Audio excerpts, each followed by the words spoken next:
नमस्कार दोस्तों, मैं रवि, आप देख रहे हैं मनी लाइफ। मनी लाइफ में आपका स्वागत है। हमारे चैनल पे नए हैं तो सब्सक्राइब कीजिएगा, नोटिफ़िकेशन ऑन कर लीजिएगा ताकि हमारी खबरें सबसे पहले आप तक पहुँचे।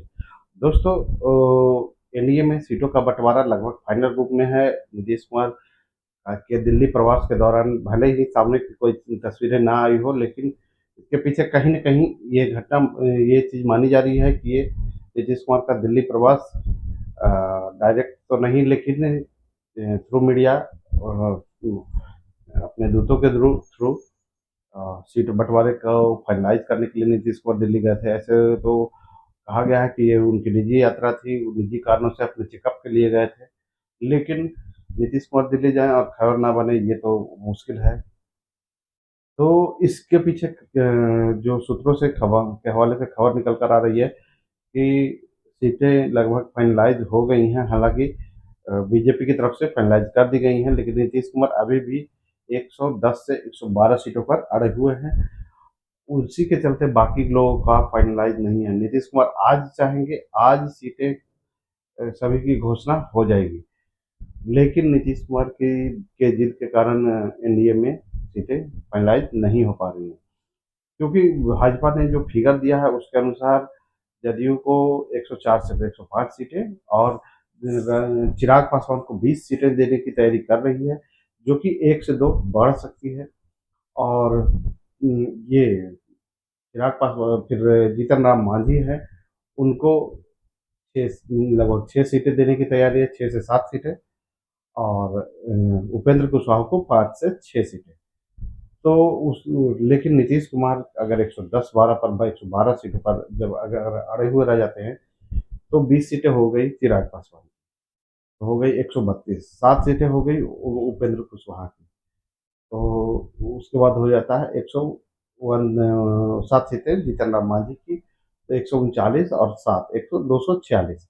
तो 246 कैसे पूरा होगा? 146, तो क्या भाजपा सिर्फ 90-92 सीटों पर चुनाव लड़ेगी? तो भाजपा भी किसी भी हाल में 100 से नीचे सीटों पर चुनाव लड़ने की को तैयार नहीं है। वो जेडीयू से 1 या 2 सीटें कम ले सकती है। तो भाजपा की भी मंशा है कि 101 से 102 सीटें वो भी लड़े और जदयू भी 103 से 4 सीटों पर। लेकिन नीतीश कुमार जिद पर अड़े हुए हैं कि हमने 115 पिछली बार लड़ा था, तो इस बार भी 2-3 सीटें वो छोड़ सकते हैं, 112 सीटें उन्हें चाहिए। तो यहाँ पे पेच फँस रहा है 7 से 8 सीटों का। उसी कारण केवल फाइनलाइज़ नहीं हो रहा है। तो लगता है कि आखिरकार मतलब भाजपा की ही चलेगी और जदयू को 105 के नीचे आना पड़ेगा। 105 के नीचे 103-4 पर अगर जदयू आ जाती है, तो सभी एक दिन में 24 घंटे में ये फाइनलाइज़ हो जाएगा, कौन से पार्टी कितनी सीटों पर चुनाव लड़ेगी। तो ये जो खबर है, ये भाजपा की तरफ से लास्ट फिगर है, क्योंकि इसी तरह उन्होंने चिराग पासवान को मनाया है 20 सीटों पर। वो भी चिराग पासवान अभी भी 25 से 26 सीटें मांग रहे हैं, लेकिन उन्हें 20 सीटों के लिए राजी लगभग कर लिया गया है। अगर ज़्यादा जिद करेंगे तो उन्हें 1 या 2 सीटें भाजपा बढ़ा सकती है। लेकिन उसके लिए भी अभी 20 सीटें भी देने के लिए जदयू को लगभग 105 के नीचे आना पड़ेगा, 103 से 4 सीटों पर आना पड़ेगा। और अगर ये राम चिराग पासवान जीत पर अड़ते हैं, तो उन्हें भी 1-2 सीटें बढ़ने की संभावना बनी हुई है। तो उस परिस्थिति में भाजपा को 100 से नीचे जाना पड़ेगा, जो इसके लिए भाजपा कतई तैयार नहीं है और जदयू से 1-2 सीटें ही कम लड़ने को तैयार है। और ये भी निश्चित है कि वो 100 से कम लड़ने को तैयार नहीं है, 100 से ऊपर ही लड़ना चाहती है। उसके अलावा भाजपा जो है आरपी गुप्ता को भी लाना चाहती है, क्योंकि भाजपा ने उनकी जनसभाओं में उमड़ रही भीड़ को देखा है और उन्हें भी आईपी गुप्ता को लाना चाहती है, ताकि उनका वोट भी का भी सहयोग एनडीए को मिल पाए।